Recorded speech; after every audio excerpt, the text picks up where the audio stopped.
উত্তর চব্বিশ পরগনা জেলার বসিরহাটের ব্যবসায়ী বারিক বিশ্বাসের বাড়ি ও তার বাড়ির পাশের একটি রাইস মিলে মঙ্গলবার সাত সকালে ইডি হানা দেয়। ইডি হানা এর আগেও হয়েছিল তার বাড়িতে।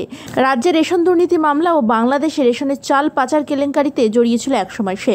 রাজ্য পুলিশের তরফে পৃথক মামলা দায়ের করা হয়েছিল, কিন্তু প্রভাবশালী তত্ত্বে সব চাপা পড়ে যায়। রেশন দুর্নীতি মামলায় বর্তমানে প্রাক্তন খাদ্যমন্ত্রী জ্যোতিপ্রিয় মল্লিক বিচারাধীন অবস্থায় জেলবন্দী রয়েছেন। তার জেলা সভাপতিত্ব থাকাকালীন বারিক বিশ্বাসের ব্যবসার বাড়ন্ত হয়। একসময় বাম আমলে হাসনাবাদ এলাকার ত্রাস বাবু মাস্টারের ছত্রছায়ায় চোরা চালানকারী হিসেবেও বারিক বিশ্বাসের যথেষ্ট নাম ছিল পুলিশের খাতায়। 2011 সালের পর থেকে সরকার বদলের সঙ্গে সঙ্গে বারিক বিশ্বাসও রাজনৈতিক রং বদলায়। তৎকালীন বসিরহাটের সাংসদ কাজী নজরুল ইসলামের খুব কাছে চলে আসেন বারিক বিশ্বাস।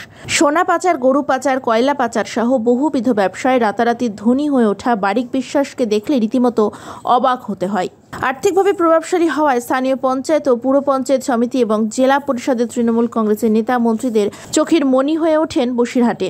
এক কথায় সাংসদ হোক কি বিধায়ক, উত্তর চব্বিশ পরগনার সব তৃণমূল নেতার আনঅফিসিয়াল স্পন্সর অর্থাৎ গৌরী সেন ছিলেন এই বারিক বিশ্বাস। 2014 সালে সোনা পাচার কাণ্ডে 10 কেজি সোনা সহ শুল্ক দপ্তরের হাতে গ্রেপ্তার হয়েছিলেন তিনি। দীর্ঘদিন জেল খাটার পর জামিনে সে মুক্ত হয়। এরপরেই প্রত্যক্ষভাবে রাজনীতিতে অবতীর্ণ হন, কিন্তু অনেক দৌড়ঝাঁপ করেও পঞ্চায়েত সমিতি ও জেলা পরিষদ তৃণমূলের জনপ্রতিনিধি হিসেবে ভোটের লড়াইয়ের টিকিট পাননি বসিরহাট থেকে।